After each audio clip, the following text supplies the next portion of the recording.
En ese sentido,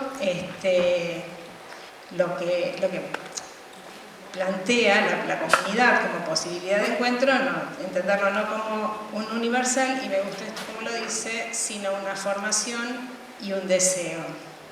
Lo que tenemos dado es la gramática escolar, es la organización de los tiempos y espacios formalizados, es la administración escolar sostenida por la designación de un docente por curso o por materia, en las características del ciclo escolar, las características del diseño curricular, las normativas o reglamentaciones.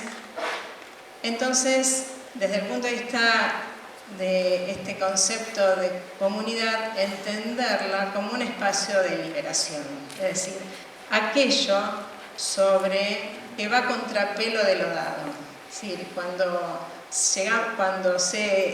se constituye el grupo del aula, no es una comunidad. Entonces es parte de la tarea quizás del docente, y ahí es quizás donde falta, creo yo, aspectos desde la formación docente para cómo construir comunidad, cómo ir a contrapelo de lo dado, cómo ir a contrapelo de lo que viene instituido para justamente entenderla como potencia de encuentro. ¿Y cuáles son los valores que sustentan eso? Por eso digo que fui muy atravesada por los discursos circulantes en este momento. Y Spinoza plantea tres valores fundamentales sobre los que se funda la comunidad, que son la amistad, la generosidad y la solidaridad. Es decir, que ellas son las tres formas que el hombre libre, siempre que le sea posible hacerlo, establece con sus semejantes. Y a mí me parece interesante el concepto dentro de la comunidad, el concepto de solidaridad, porque es una manera de afirmación de la potencia individual y colectiva a la vez, y que entonces, digamos, en comunidad la solidaridad potencia, ¿no?, lo individual en ese encuentro con los otros. Cuando no se produce, y esto es algo que uno observa muchas veces en las aulas donde hay casos con diagnóstico, lo que uno observa muchas veces es que en vez de fomentarse la amistad, la generosidad, la solidaridad, lo que uno observa es una gran soledad del niño, una gran soledad a veces del que acompaña. Y la soledad es el gran enemigo de la comunidad. Por eso también Spinoza plantea la contraposición entre autonomía y soledad. La soledad es la que lleva a la heteronomía y al sometimiento. La comunidad es la que fortalece la autonomía. Entonces, la pregunta que quizás deberíamos formularnos a la hora de reflexionar sobre los aprendizajes escolares es en qué medida las escuelas pueden escapar a las determinaciones a priori que profundizan la soledad, la individuación, que es propio y característico de la sociedad contemporánea, para abrir caminos hacia la creación de espacios de producción de lo común, es decir, productores de libertad y de autonomía. Son conceptos re fuertes lo que voy diciendo, pero me parece que son... creo que necesitamos, y voy a repetirme, creo que necesitamos conceptos fuertes para imponernos, ¿sí? Para imponer las posiciones que tenemos, porque nosotros quizás, la mayoría esté de acuerdo conmigo, no algunos, quizás nosotros recibimos cotidianamente muchos discursos, ¿no?, que van en contra de estos valores que estamos proponiendo. Por lo cual me parece que fortalecer la creación de comunidad, fortalecer la construcción de solidaridad dentro del aula es favorecer la construcción de libertad y de autonomía.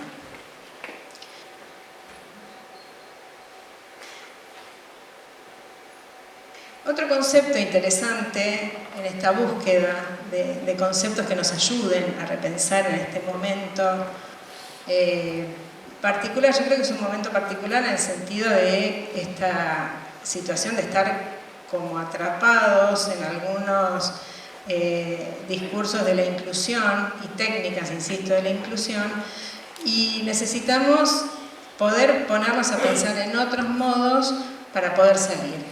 Entonces, bueno, más allá de este concepto de comunidad que surge en las lecturas de Spinoza, también surge, esto no lo descubrí yo, sino que son trabajos de otros investigadores sobre educación inclusiva, que toman conceptos de las culturas, fundamentalmente de nuestra América Latina, de Bolivia, de Ecuador, cuando en sus constituciones incluyen el concepto de vivir bien.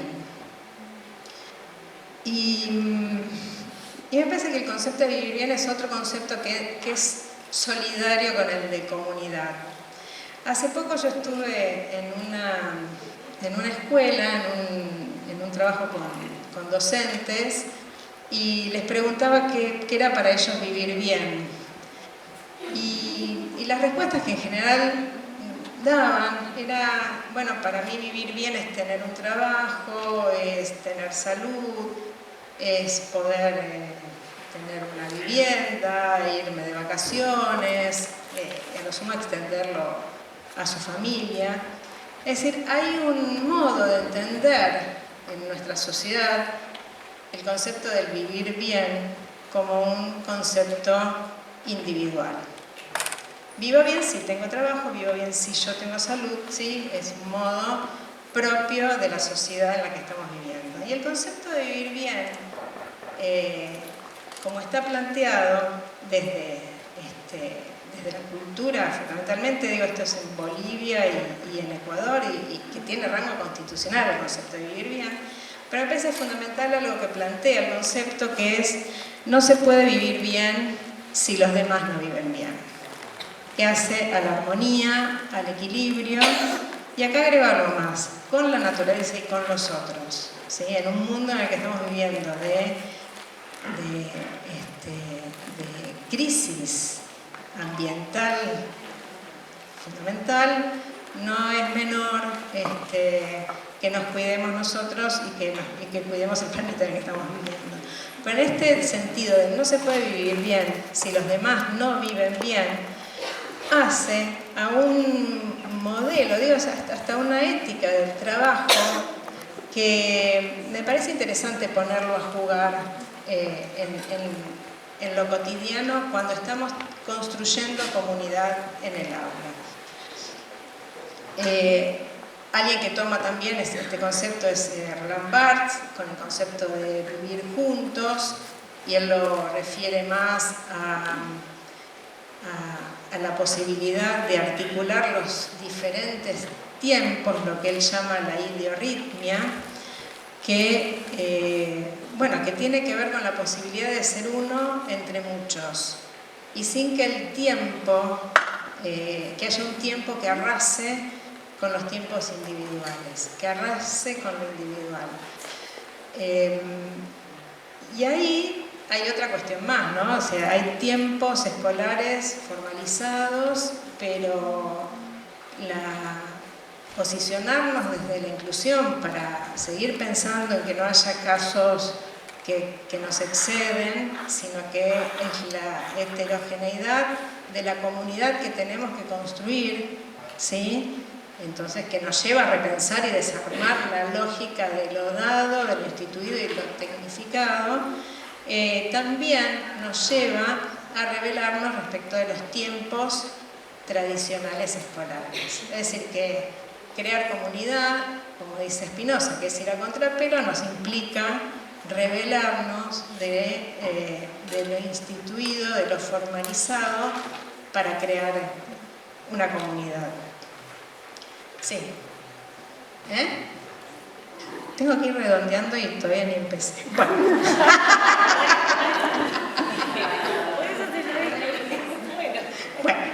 Bien, siempre pasa lo mismo. Bueno. Entonces, algunos elementos que me parece interesantes, lo voy a sintetizar totalmente, es cómo pensar comunitariamente y solidariamente la vida cotidiana del aula. Lo pensé en relación a estos, traigo como ejemplo, como disparadores para ir pensando en esto, estos conceptos que provienen de la teoría sociohistórica, que son conceptos de fondos de conocimiento, que tienen que ver con los conocimientos, con los cuerpos de conocimiento culturalmente desarrollados e históricamente acumulados, que tienen que ver con el bienestar familiar e individual. Es decir, que no son los contenidos del diseño curricular exclusivamente los que van a colaborar en la construcción de comunidad, sino que son esos conocimientos propios de cada uno, del recorrido de cada uno, de la vida de cada uno de los niños. Los niños llegan al aula y sienten una extrañeza a veces respecto a la tarea escolar, pero sin embargo han aprendido o saben o les gustan un montón de otras cosas que disfrutan por fuera del aula. Tomarlo eso, trabajarlo con la familia es parte de la posibilidad de construcción de comunidad. Este concepto, si bien proviene de las investigaciones más de tipo sociales, de poblaciones migratorias, especialmente en Estados Unidos, de poblaciones bilingües, y cómo la formalidad del diseño curricular se ve, y el tradicional fracaso escolar, ¿no?, estudiado por las diferencias culturales, pero esto aparece tomado por algunos investigadores de la teoría sociohistórica para pensar nuevos formatos de aula. No que el aula tenga un formato diferente, porque ya vimos que se resiste a cambiar de formato, pero sí, y esto insisto, en los modos en que comunitaria y solidariamente se organiza el aula. Y los fondos de conocimiento tienen que ver